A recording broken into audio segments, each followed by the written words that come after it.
Actes des apôtres, chapitre 5. Premier paragraphe, versets 1 à 11.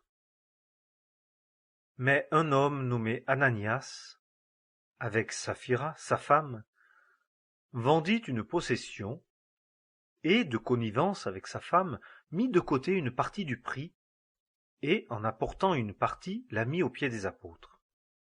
Mais Pierre dit, Ananias, pourquoi Satan a-t-il rempli ton cœur que tu aies menti à l'Esprit Saint et que tu aies mis de côté une partie du prix de la terre? Si elle fût restée non vendue, ne te demeurait-elle pas? Et vendue, n'était-elle pas en ton pouvoir? Comment t'es-tu proposé cette action dans ton cœur? Tu n'as pas menti aux hommes, mais à Dieu. Et Ananias, entendant ces paroles, tomba et expira. Et une grande crainte s'empara de tous ceux qui entendirent ces choses.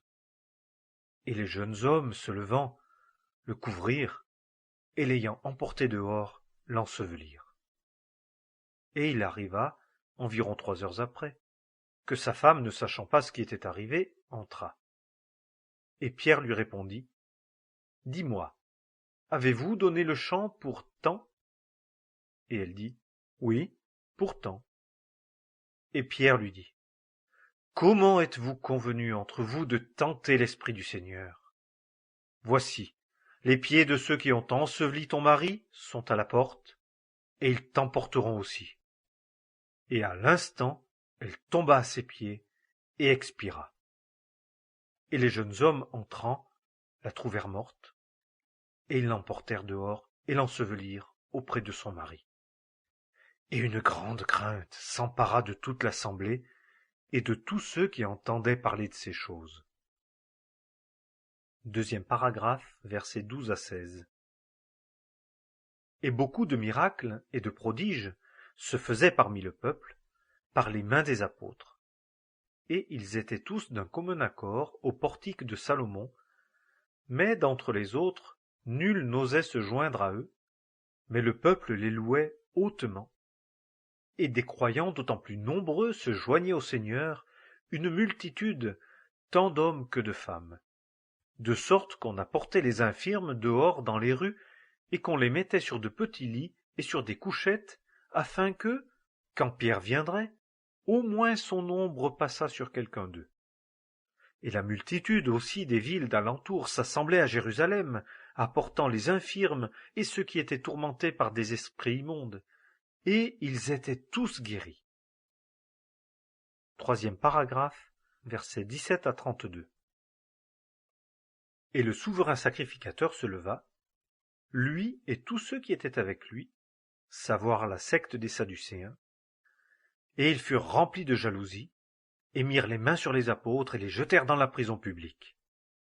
Mais un ange du Seigneur ouvrit de nuit les portes de la prison et les conduisit dehors, et dit, « Allez, et vous tenant dans le temple, annoncez au peuple toutes les paroles de cette vie. » Ceux qu'ayant entendu, ils entrèrent vers le point du jour dans le temple, et ils enseignaient.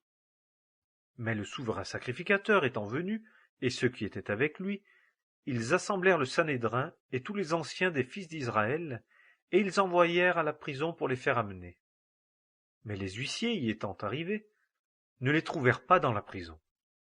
Et s'en retournant, ils le rapportèrent, disant, « Nous avons trouvé la prison fermée, avec toute sûreté, et les gardes se tenant aux portes, mais ayant ouvert, nous n'avons trouvé personne dedans. » Et quand le sacrificateur et le commandant du temple et les principaux sacrificateurs eurent entendu ces paroles, ils furent en perplexité à leur sujet, ne sachant ce que cela deviendrait.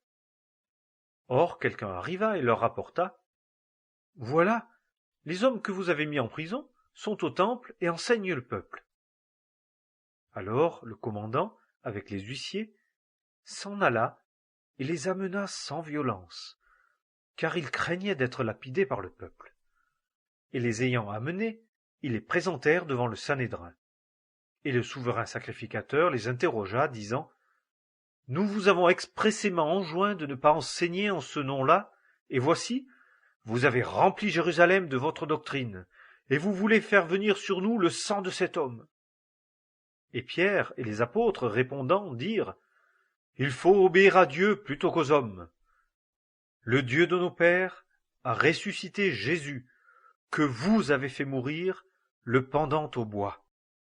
C'est lui que Dieu a exalté par sa droite, prince et sauveur, afin de donner la repentance à Israël et la rémission des péchés.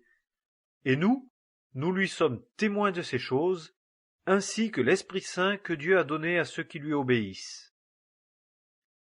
Quatrième paragraphe, versets 33 à 42.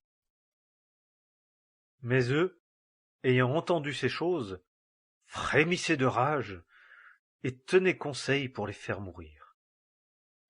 Mais un pharisien, nommé Gamaliel, docteur de la loi, honoré de tout le peuple, se leva dans le Sanhédrin et donna l'ordre de faire sortir les apôtres pour un peu de temps.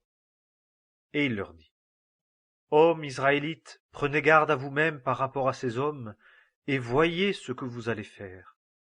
Car, avant ces jours-ci, Teudas se leva, se disant être quelque chose, auquel se joignit un nombre d'environ 400 hommes, et il fut tué, et tous ceux qui lui obéissaient furent dissipés et réduits à rien. Après lui, s'éleva Judas, le Galiléen, au jour du recensement, et il entraîna à la révolte un grand peuple après lui. Lui aussi a péri, et tous ceux qui lui obéissaient furent dispersés. Et maintenant je vous dis, ne vous mêlez plus de ces hommes, et laissez-les. Car si ce dessein ou cette œuvre est des hommes, elle sera détruite. Mais si elle est de Dieu, vous ne pourrez les détruire, de peur que vous ne soyez même trouvés faire la guerre à Dieu. Et ils furent de son avis. Et ayant appelé les apôtres, ils leur enjoignirent, après les avoir battus, de ne pas parler au nom de Jésus, et les relâchèrent. Eux donc se retiraient de devant le Sanhédrin, en se réjouissant d'avoir été estimés dignes de souffrir des opprobres pour le nom. Et ils ne cessaient tous les jours d'enseigner et d'annoncer Jésus comme le Christ, dans le temple et de maison en maison. Actes des apôtres,